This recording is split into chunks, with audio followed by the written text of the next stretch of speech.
Bonjour les amis, alors c'est parti pour le programme d'été, on rebondit sur l'actualité et ça nous permet de revisiter les plus belles rencontres ou des reportages un peu plus anciens. Omniprésent à la télévision cette semaine ou dans la presse, une empreinte dans l'histoire, un petit pas pour un homme, Neil Armstrong, un grand pas pour l'humanité, les 50 ans du premier pas de l'homme sur la Lune. Et partout, des articles sur cette NASA qui doit beaucoup à un ancien nazi. NASA, fallait quand même le faire, mais on préfère rêver comme le milliard d'humains qui, à l'époque, n'avaient Dieu que pour ces 3 hommes, Armstrong, Aldrin et Collins, les 3 géants de la Lune, qui allunirent, puisque c'est le terme, sur la mer de la tranquillité, mais qui laissèrent quand même quelques sacs poubelles, comme des mauvais camping-caristes, avant que ce ne soit toute la mission qui termina en jus de boudin. Et aujourd'hui, on s'interroge, sommes-nous encore capables de faire la même chose? À tel point que ressortent les thèses du grand complot et que l'on repasse en boucle ces images où Aldrin refuse de jurer sur la Bible qu'il est bien allé sur la Lune et finit par donner un coup de poing à son interlocuteur. Mais finalement, la grande vedette de la semaine, ce n'est pas l'homme. Je crois que c'est la Lune. Être dans la Lune, rêver à l'impossible. Et c'est pourquoi nos souvenirs d'enfance remontent à la surface et que le vrai premier homme sur la Lune, ce ne peut être que Tintin. Alors rendons hommage aujourd'hui à Hergé.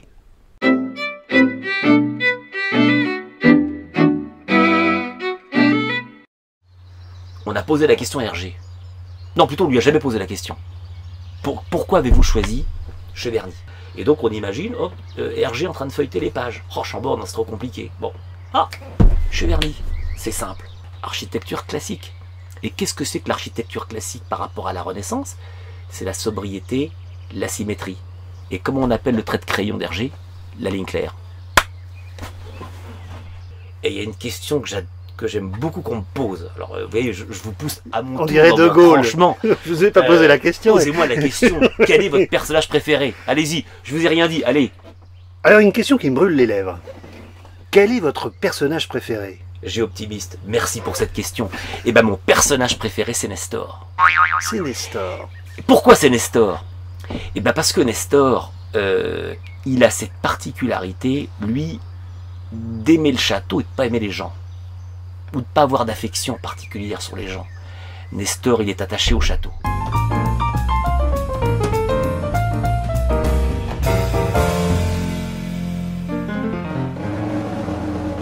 Dans les 7 boules de cristal, Tintin arrive par le train, il descend à la gare de Moulinsart, il va vers Nestor, il demande à Nestor, Nestor, oui monsieur? Il lui répond, monsieur est parti faire une promenade à cheval. Bon, puis tout d'un coup il tourne la tête, tiens d'ailleurs voilà le cheval de monsieur. Nestor n'a aucune émotion. Peut-être que Haddock est en train de mourir, éventré dans le creux d'un fossé, non?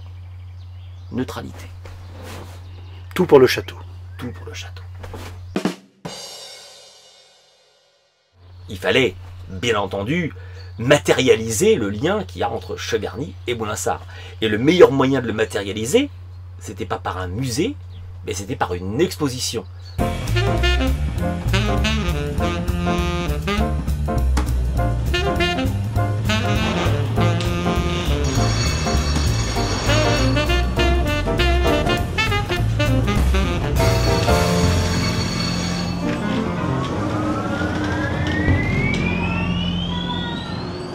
Il faut sentir un petit peu, il faut que les visiteurs sentent leur présence.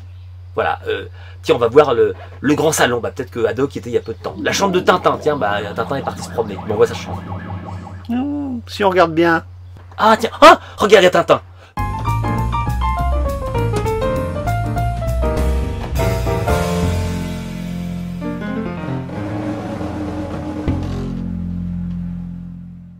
Les fidèles de Camping Car TV ont bien entendu reconnu Charles-Antoine, l'heureux propriétaire du château de Cheverny, ouvert 365 jours par an.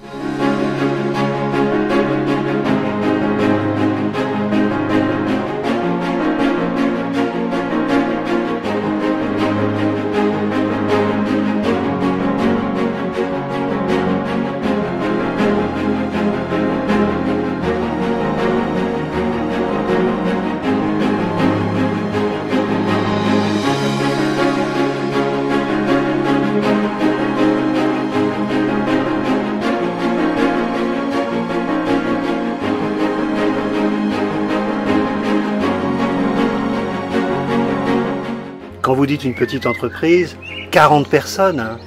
Alors 40 personnes au creux de l'hiver. Au creux de l'hiver, auquel il faut rajouter en saison, donc à partir du 15 mars maintenant, hein, 15 mars, 15 novembre, on rajoute une quinzaine de saisonniers. Donc ça veut dire qu'en fait on passe à aller à peu près 55 salariés en saison touristique.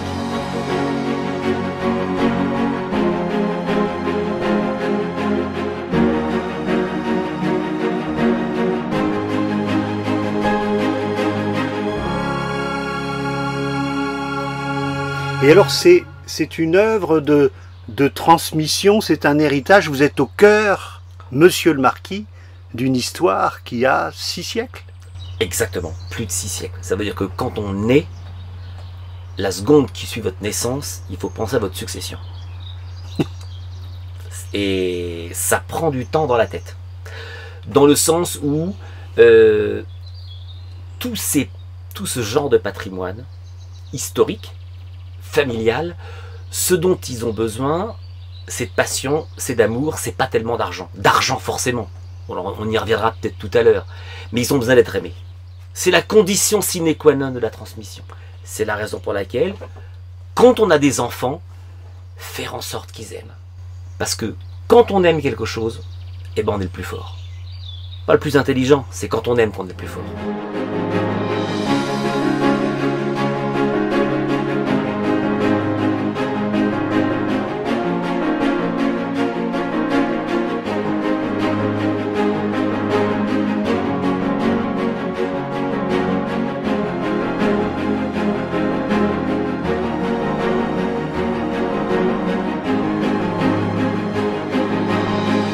Et par contre, ce qui fait cette densité, ce qui fait cette richesse, c'est l'authenticité.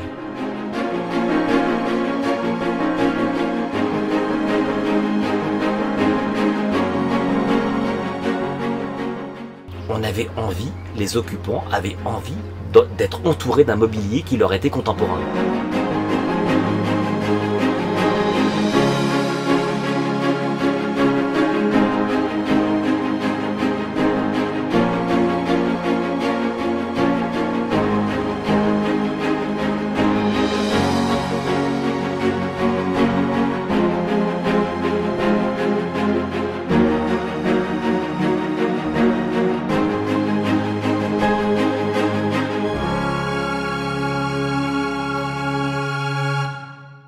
Merci beaucoup. C'est moi qui vous nous faites rêver et à très bientôt chez vous. À bientôt. Au revoir, j'ai optimiste. Au revoir.